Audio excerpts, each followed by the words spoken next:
I'm here. We had a freeze warning last night. Right? Yes, we Yep. did. Us too. Yeah, I spent all day yesterday bringing plants into my screen porch. Mm-hmm. Got to like 31 last night here in northern Louisiana. We We aren't had meant for that. we had 29 This here. morning, because all the roofs around me were white and I had little frosty things all over the grass and watched the sun come up and melt it. Mm, mm. So, I'm going to begin today with a reading from William Stafford. I'm muting everybody.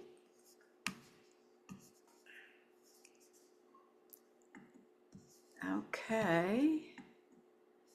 You want me to do this? Yeah. All right. And my son Nick is here. Hi. And Nandi. And Nandi, of course. So, this is entitled Ask Me.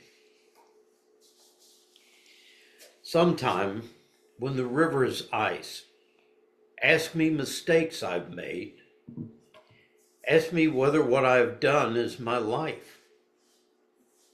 Others have come in their slow way into my thought, and some have tried to help or to hurt. Ask me what difference their strongest love or hate has made. I will listen to what you say. You and I can turn and look at the silent river and wait.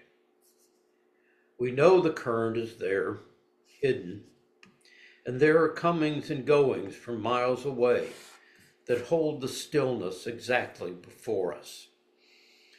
What the river says, that is what I say.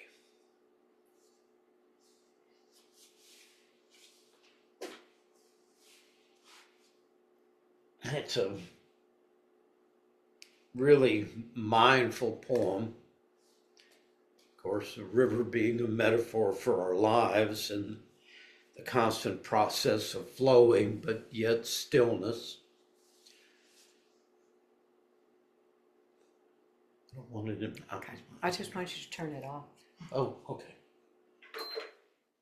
And it's very much in terms of what we've been doing. So we've been an exploration of spirituality as the study of energy.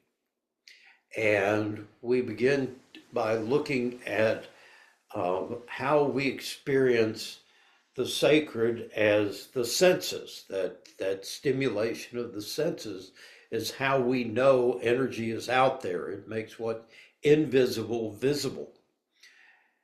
Then we began to turn to feeling that same energy as life force energy in our bodies. And vital life force energy that Adam received in the myth of creation from the Judeo-Christian tradition. So now we've got the energy riding the breath, and then we began to tune into it flowing through those subtle channels that have been mapped out through acupuncturists and people in India who studied the nadis and the chakras. So we're beginning to get a sense that we can experience this energy internally as well as externally, and that a lot of meditation is developing that internal sense. And what we do in Tai Chi, Andy and myself, is to explore how to concentrate that through breathing and through awareness in the body. So we started last week to begin to look at aversion and attraction, and saying that when the information hits our senses and it goes to the midbrain, even before it gets to the midbrain, it's assigned a value as either positive, negative, or neutral. And over time, that begins to program the emotional centers of the brain, so that we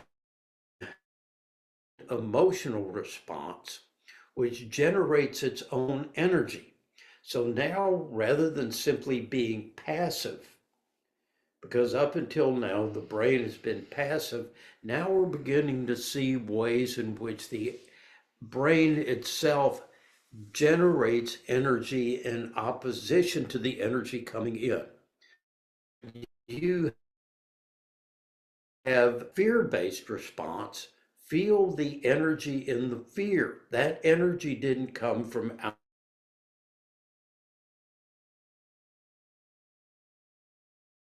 When you have the response of anger, that is energy that is being generated by your brain to keep you safe. This is all a defense mechanism that has built up over time.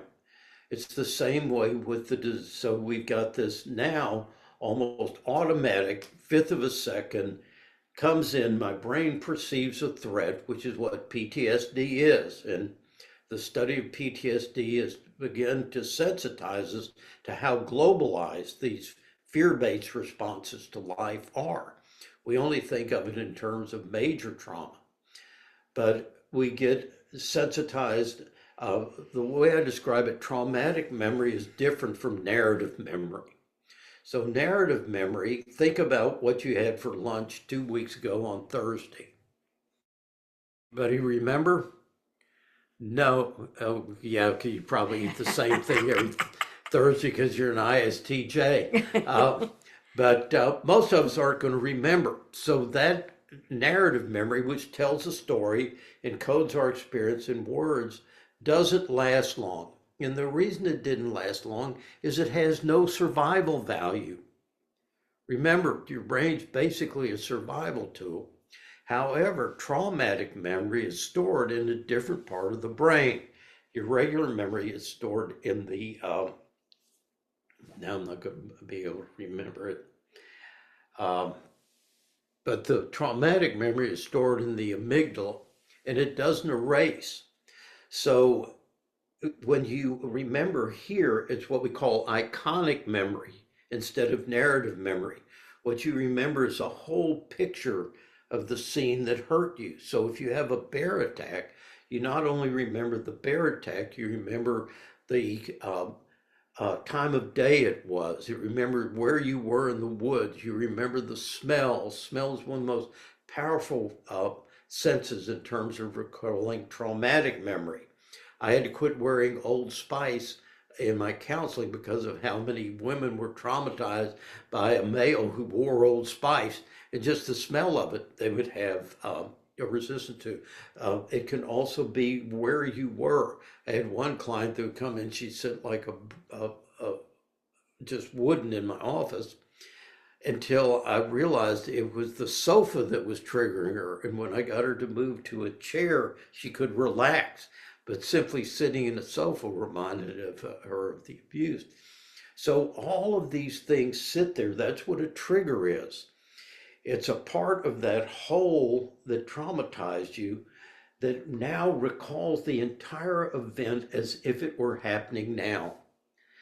So you have a simple experience in the present that hooks one of these little tentacles, now retrieves that experience, brings it forward, triggering this massive shot of adrenaline into your system. And that's what we're going to explore today.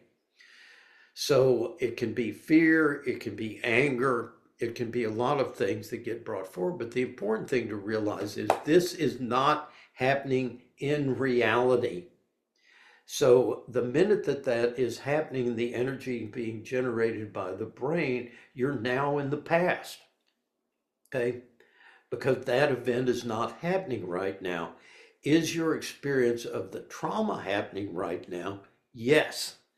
But this is the difference. It's not reality based. It was reality, not reality right now. So when we're beginning to look at how do you heal from trauma, and we're going to do a little experiment in that today, it's involving getting back to safety as quick as possible, what we're now calling self-regulation, an ability to move from the fight or flight response of the sympathetic nervous system back to the safety part of your brain, which is ventral vagal. All right, and we've talked about that. That involves a very much alertness. Okay? Because most of us don't realize when we're triggered. And remember, last week we said the important place is once this signal gets sent that I need to run away, I am now in compulsion. This is where compulsive behavior happens. What I've lost is my capacity to freely respond to the present. Is this making any sense to anybody? I know it's a different way of talking about it than what we've used. It goes the same way with the attraction side, all right? Any of you who are addicts know about getting triggered in your addiction.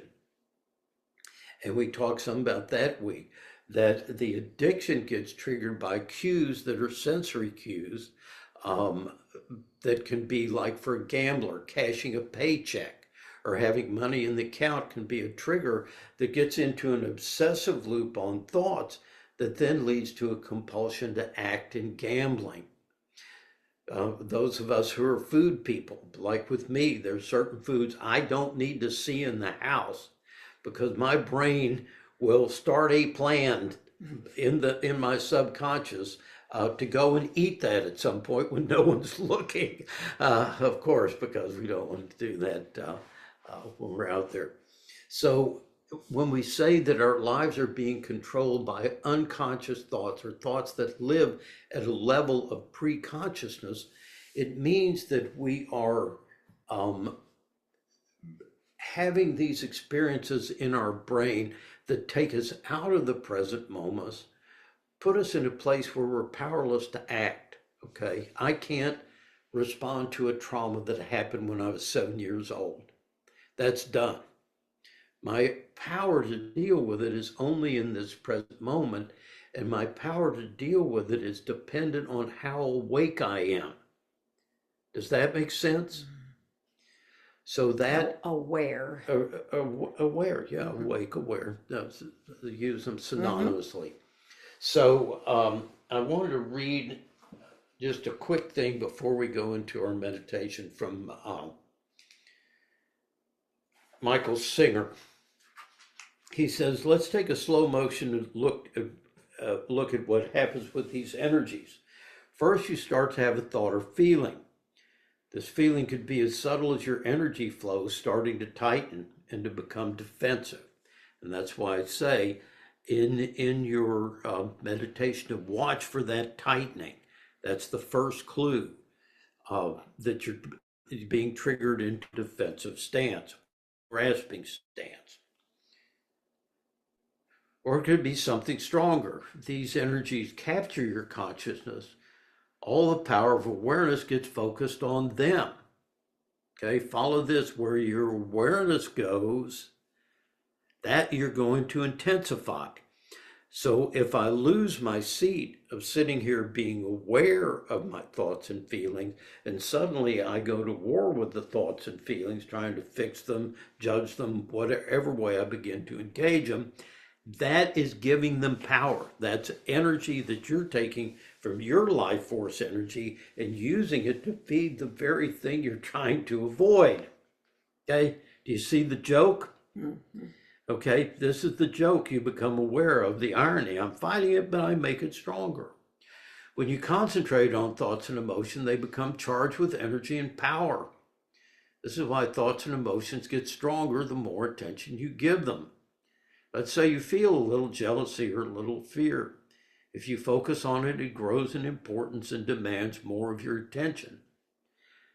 Then, because your attention feeds it, it becomes infused with even more energy and draws even more attention.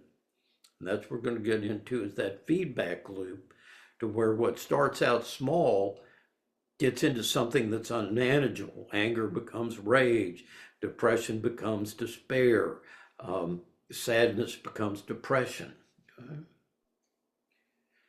Then because your attention feeds it, it becomes infused with more energy, and that's how the cycle goes. Eventually, what started as a passing thought or emotion becomes the center of your entire life. And if you don't learn to let it go, it can get completely out of control. But it's not just about letting go of thoughts and emotions. It's actually about letting go of the pull of that energy itself on your consciousness. This is the Shenpa. That's the compulsion. It's energy that's commanding, that's controlling. The disturbed energy is trying to draw your attention into it. If you use your inner willpower to not go with it and just remain seated within, you will notice that the distinction between consciousness and the object of consciousness is like night and day. They're totally different things. The object comes and goes. That's the river. Consciousness watches it come and go from the bank. Then the next object comes and goes while consciousness watches it. Both objects came and went, but the consciousness didn't go anywhere. It stays constant and simply watches all of it. The consciousness experiences the creation of thought and emotion and has the clarity to see where they came from. Did it emerge from reality? Did it emerge from my brain? Is it real? Is it happening now? Or is it something from the past? Consciousness experiences the creation of thoughts and emotions. It sees all of this without thinking about it. Again, that thing I keep saying, thought trying to control this is simply more energy going in the opposite direction and keeping it there. If you don't want it, quit thinking about it. Let it go. Thought is a way of grasping. It sees what's going on inside as easily as it sees what's going on outside. It simply watches. Self is watching these inside energies change in accordance to both inside and outside forces. All the energies that it watches will just come and go unless you lose your center of consciousness and start chasing them. Okay? So what we're going to do today is I'm going to ask you to use this power of the mind to generate some emotions to show you its power. We're going to start first with the most pleasant day of your life. So maybe take a few minutes to say, no, this is just a setup to think about what that was. And don't think too long. It doesn't have to be the perfect, most pleasant day of your life. It could be a day that was recently pleasant, or an experience that you might think of as a peak experience. Something that has overwhelmingly positive associations encoded with it. So that's going to be the first place we're going to go. Then we're going to flip it, and we're going to go to the worst day of your life. Right? Now, when you experience what's going on in that state, if it starts to overtake you, open your eyes, come back to your body, go back to your breath, let go of the memory immediately, and come back to a sense of safety in the room, okay? Safety in the group. So this is not an exercise in self-abuse. It's simply an exercise in feeling, see if you can feel how the mind bringing this forward under your control, you inviting it, can still have very powerful energies. And then see if you can maintain enough sense of presence to keep the experience over here. I am watching this. I am not re-experiencing it, okay? This is happening in the past. These energies are old energies. And this is how the healing happens. Like a movie screen. Like projected on a movie screen. When it's no longer a movie scene, like when you're in the movie and you're identifying with a character who's being abused and you start crying or you start feeling afraid, you know you've lost your distance. That's what we call identification. I now am the thing I'm looking at instead of identifying. This is what we mean by I am no longer the watcher. I'm what I'm watching. So this is a fundamental distinction in meditation that we're going to try to establish with some measure of control, okay? Participation in this is totally. If you want to do something else during the meditation, feel free. That's a PTSD disclaimer because I don't want lawsuits for people getting traumatized during our meditation. Okay. So let's begin by closing your eyes, whichever. Thank you, dear.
Letting your awareness come to your breath, taking a few cleansing breaths. So begin to open up the chest, the diaphragm, abdomen, even the throat.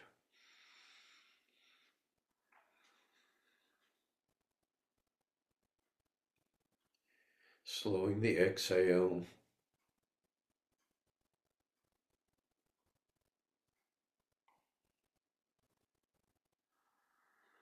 Beginning to feel the impact of the breath.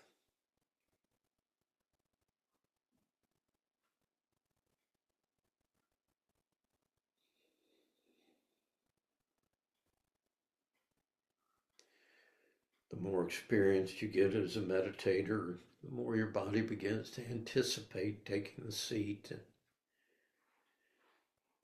may enable you to land here quickly. Some of you may not get here during the 20 minutes that we're going to take.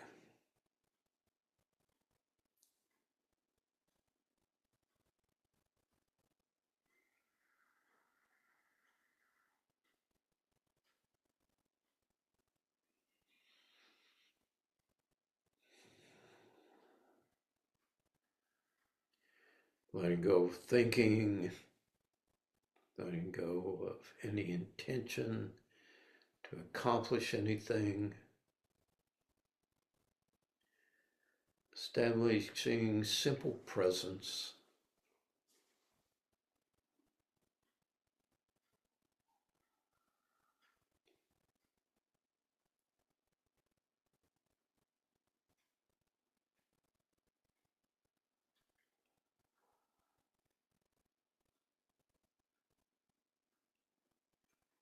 Awareness of all the inputs of energy.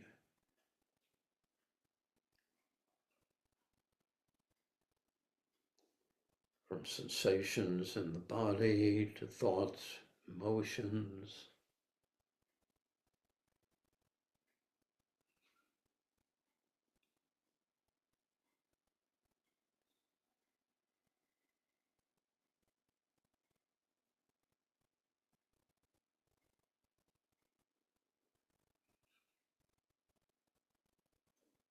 And when you're ready, bring to mind the memory of one of the best days of your life.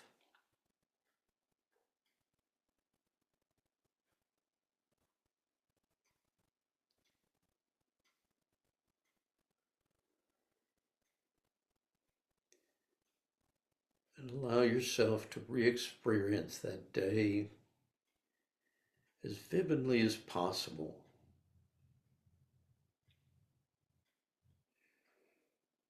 Remembering where you were,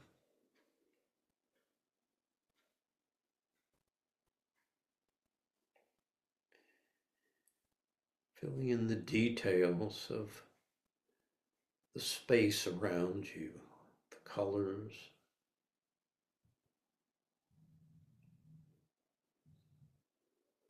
sounds.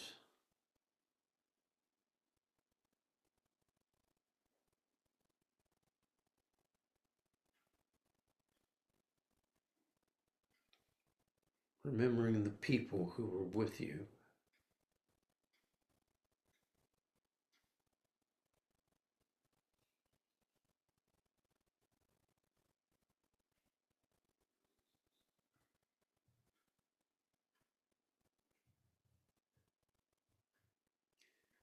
Any smells.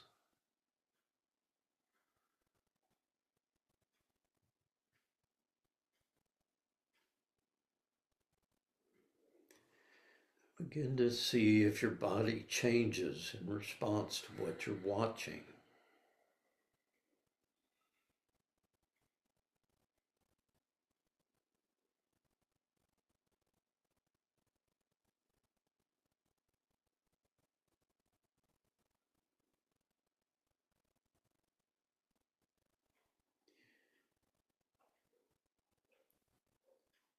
Is there an opening of your awareness, a lightness to it?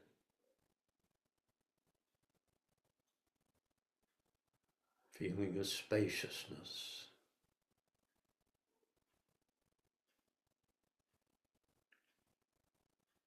Recall the emotions.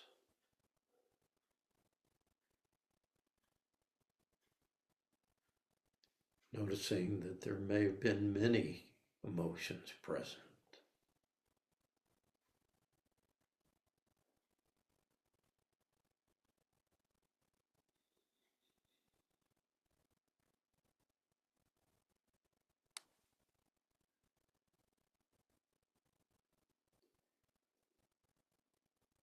Remember how this experience changed your view of life, your view of yourself in that moment.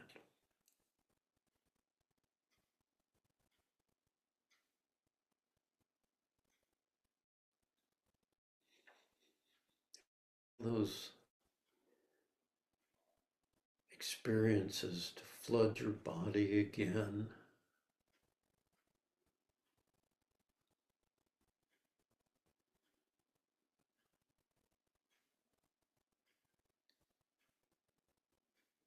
Experiencing the glimmer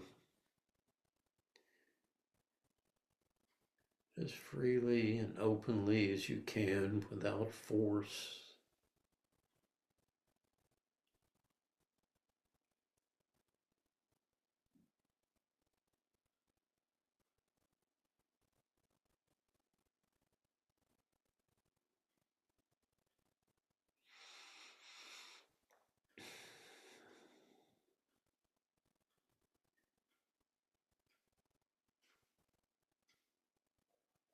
Feeling how it touches the depth of your being with a sense of meaning.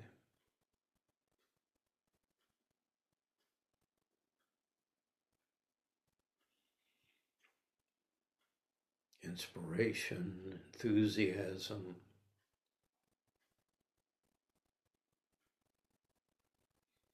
an uplifting of the spirit.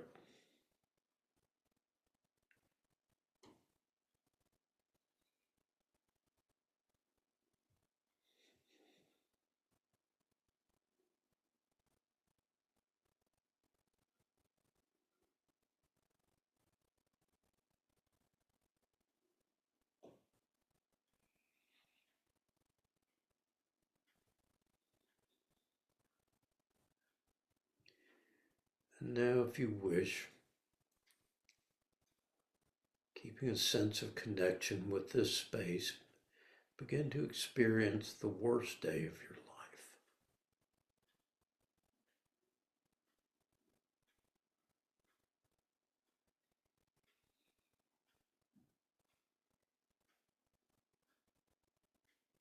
Again, remembering in detail where you were.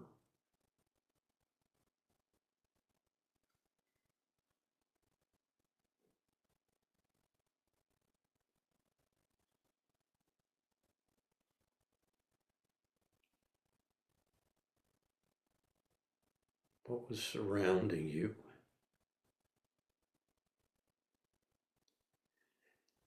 And notice as you pull these memories forward, what changes begin to happen in your body.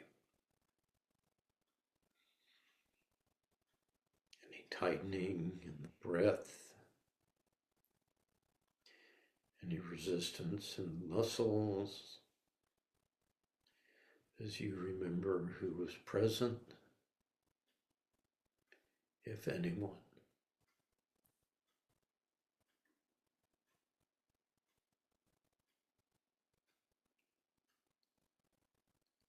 Begin to watch the scenes unfold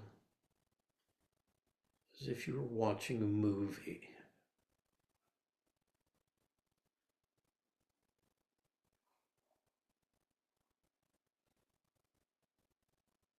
With an active curiosity.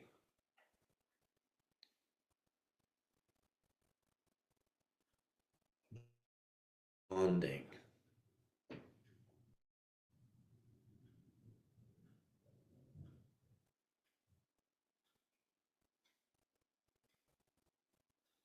Without thinking about the experience. Simply allow the experience to unfold without analysis, without resistance.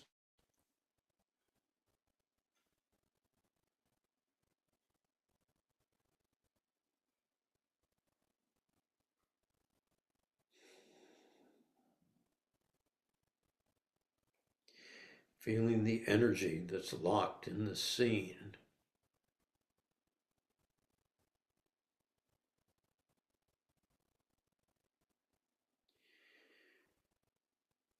And with compassion and presence,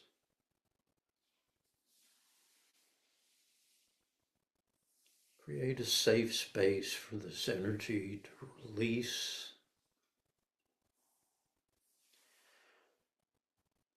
Nothing to understand, nothing to fix.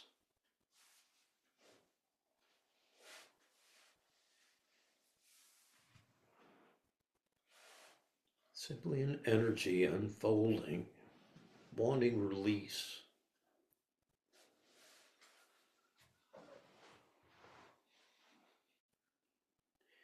If you get overwhelmed, you can open your eyes, come back to the present, back to your seat.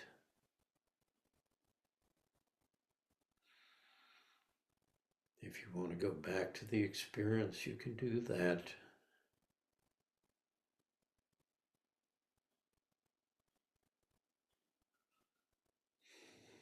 But breath by breath,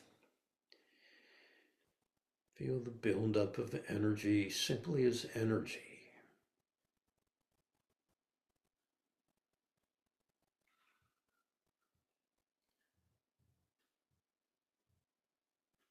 As a sensation that your body is resisted because it felt too intense, too overwhelming.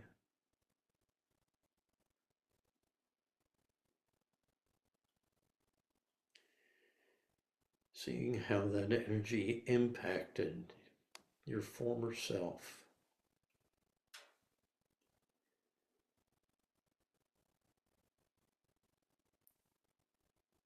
Without thinking, seeing directly how it was impossible to stay open and release that energy in the moment.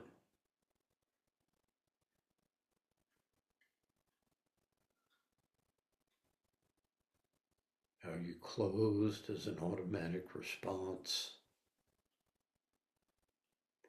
No guilt, no shame.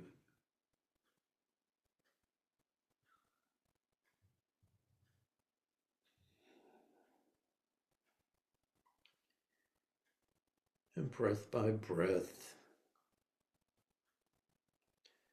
opening, receiving that energy.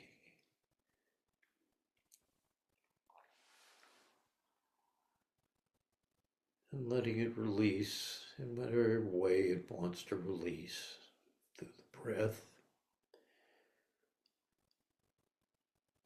through first chakra or seventh, through the heart, through the hands and feet. Breathing into it, giving it space, and exhaling and letting it release.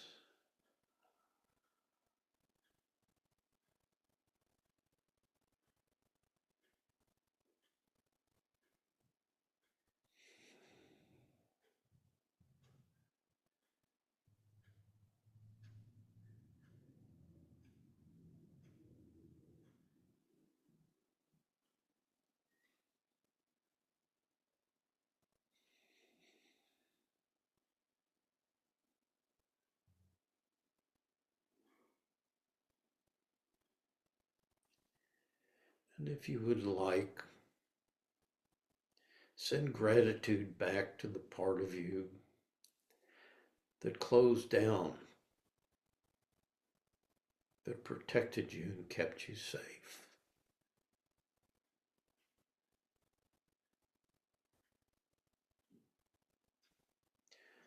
Not a disease, not a sickness,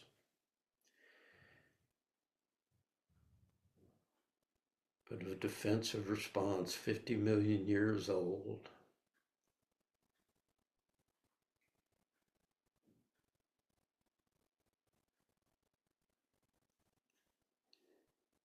Go back maybe and ask for forgiveness from the part of you that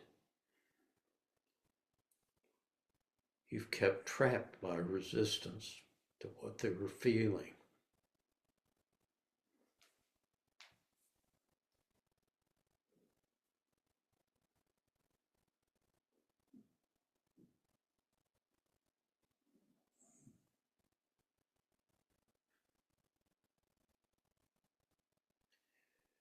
For all the times you judge that part of yourself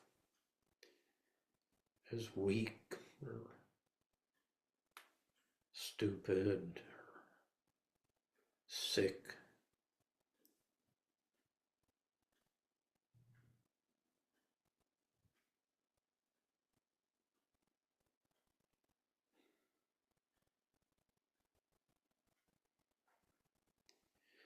Feeling compassion for yourself, for what you've lived through. Gratitude for the courage it's taken to bring you to this point of awareness and strength.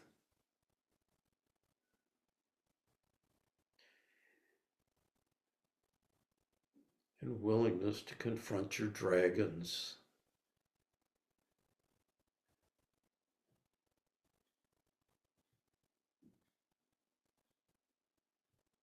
To face your demons and receive the gift of life they give back to you.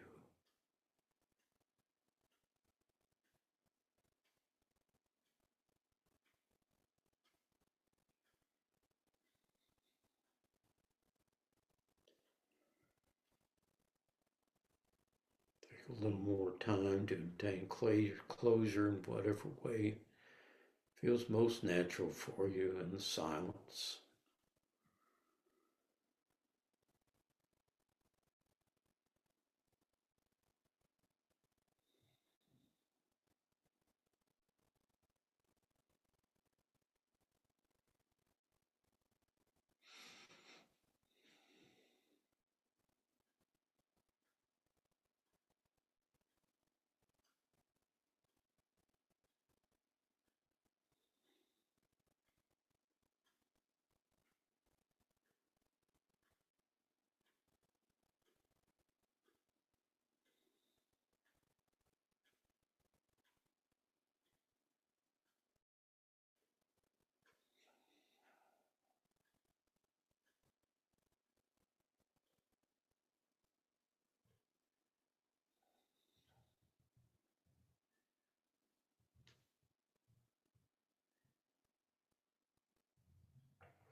I agree. Thank you, Nick.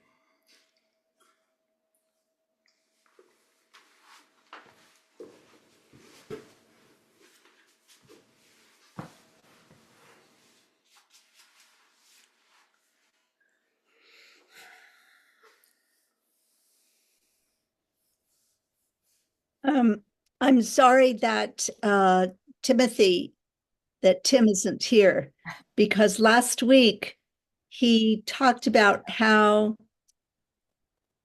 he envisions this Sangha as his safe place, how it opens his heart and gives him such joy. And that is one of the happy places that you have just find to bring up. And I was thinking that I hope we can encourage Tim to listen and watch this meeting, this gathering, because that's exactly what we were talking about last week. And he was saying that, you know, he walks through the hospital and sometimes traumatic things happen or chaos is going on. And you can always come back to whatever is your safe place, whether it's this or the happy place that you just envision, you just instructed us to envision. Yep. Yep. Yep. It's true, so true. So my thing, Cherry, is as a minister, is that I should always understand why I'm asking someone to do something and how it contributes to the overall game plan. So when we say the importance of Sangha, and why is it that it's one of the three pillars, and why is it that every religion says there's an importance to the group? Christianity, when two or three are gathered in my name, I'll grant their request. Judaism, dominion. Islam, 5 times a day, prays together. You've got the Sangha. It's because of the safety that we create for each other as human beings, and the presence, the mutual presence, which isn't temporal. That's the thing we forget. And I think this is one of the things I've loved about Zoom is we can feel each other's presence, even though we're separated by space. Now, carry that one thing further, and that is you can do that in time too, so that even if our Sangha is not meeting at the time, you can draw on our strength through this power of association. Yeah. And it's why we try to create a safe, sacred place. That's not just words that we do, it's a kind of responsibility to monitor what we're saying, not in a politically correct kind of way, but in a way of understanding how easy it is to disturb that sense of safety for people. So when we have no words, it's very easy for us to feel the unity. The minute we introduce politics or philosophy, we're gone. So the unity is created in silence.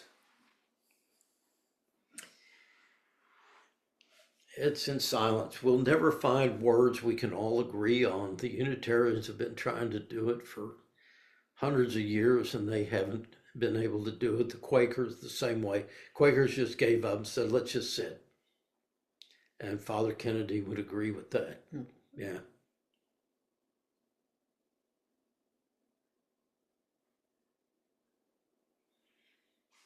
Well, and Speaking of that, we're having a retreat the first week in February, was it?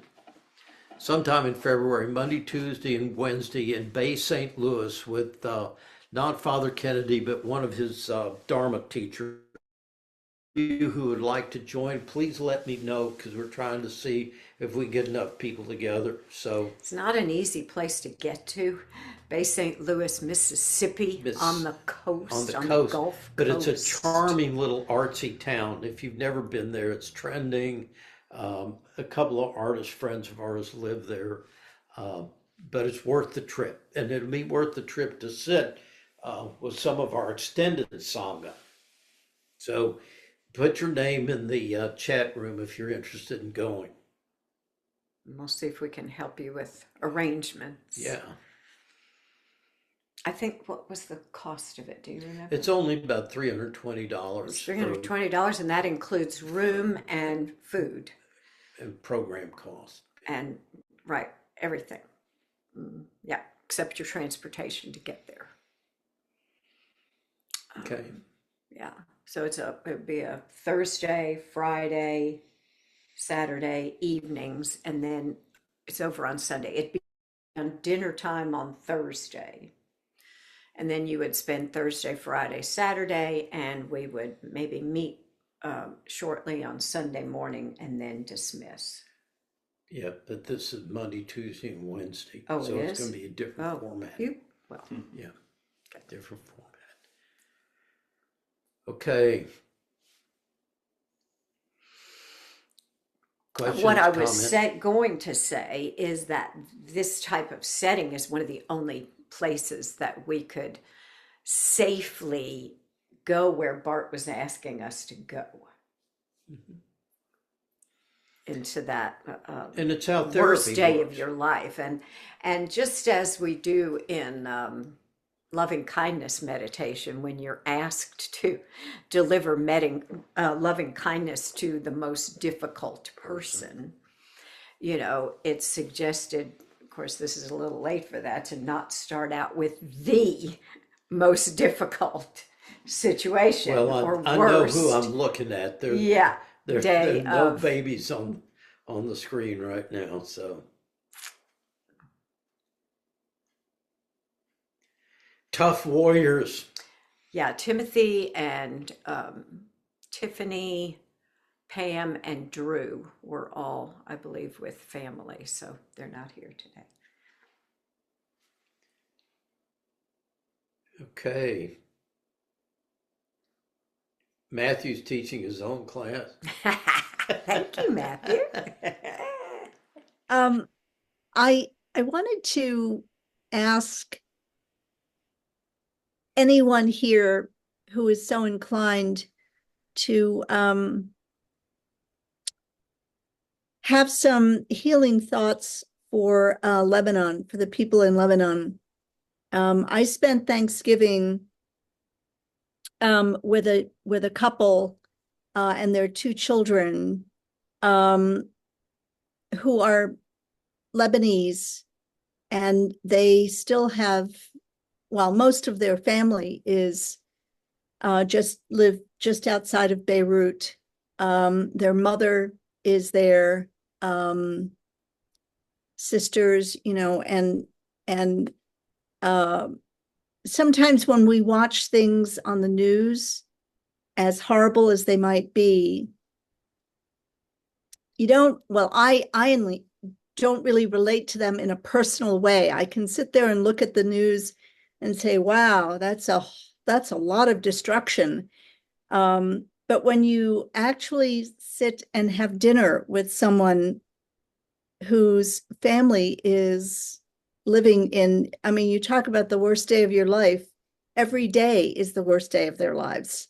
And I am going to guess that it's the same in Gaza. And I'm not being political at all about this. I'm just saying, you know, human lives are there experiencing the worst day of their life every day, not knowing if they're going to be killed the next minute. I can't imagine how horrible that must be. So I've been trying to do Tonglen for all those people who are living through these horrible situations of war every single day. I just can't imagine how horrible that must be. I agree. Thank you for that reminder. On the flip side of that, I'm working with a tank commander in the Israeli army who is in the States now and dealing with his PTSD from what he experienced. So it's on every side, They're, Mhm. Yeah, I'm not taking sides. I'm just saying that, for people who have to I didn't say you were, Janie. I'm just live through this. a reminder Mhm. that it's we're all impacted by the war and by the immigration. The people fleeing, hostages, everything. It's it's just tough. And we sit with so many resources. And I was just saying, I had a rabbi friend in Chicago. We made People magazine together, and we were on Tom Snyder's show, and um, he said Unitarians are the only people he knew who had a more highly refined sense of guilt than Jews do. And I thought that was hysterically funny. I think you could throw Catholics in the same thing, that we're kind of just imbibe guilt and shame with every breath we took as children. And so it's hard, I think, as I was saying, to do the same thing globally that we're doing here. How do I see the horrors of the world without closing? How do I see it without judgment? How do I see it and stay in the place? And this is one of the biggest lessons. When you are ventral, you don't have to try to be compassionate. And if you're not ventral, you're only imitating compassion. You're not being compassionate. So compassion, again, is a part of your brain that's only activated when you're ventral dorsal. So when my people come in and go, I need to try to be more compassionate, I go, you didn't know, trying to be compassionate, you're never going to get there. Go to the place in you that is compassionate.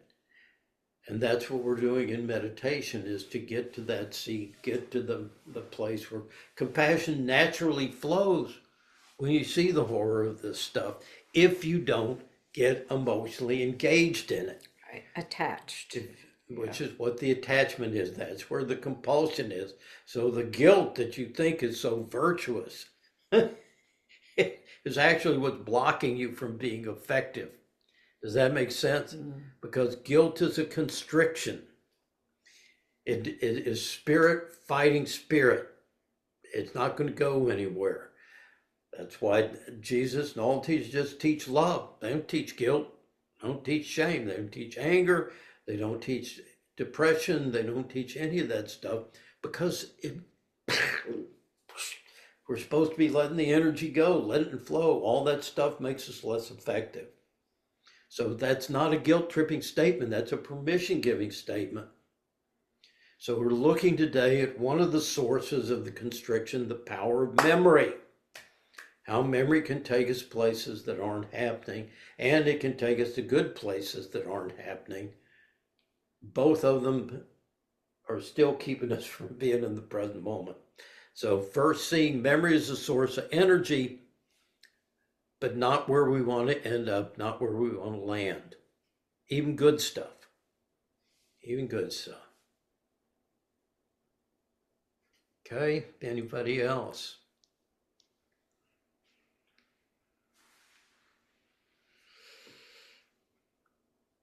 Okay.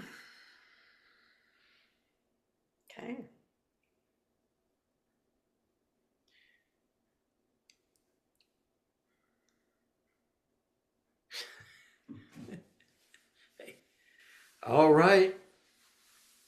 Then I'm going to ask our own girl to home us out.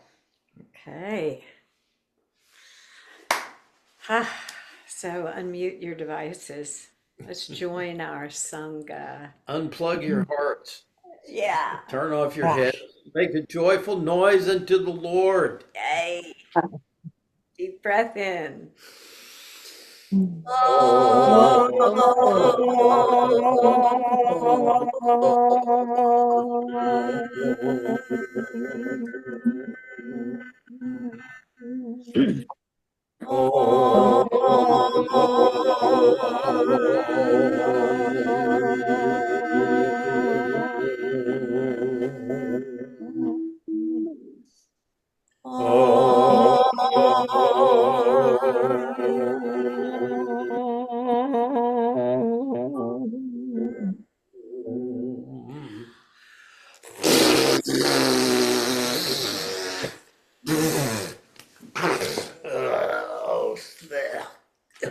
Yeah. Thank you. Thank you all. Bye, y'all. Thank Love you you. Thanks, all. Thank you. Karen. Bye, everybody. Have a great week. Bye. Thank you. You Thank too.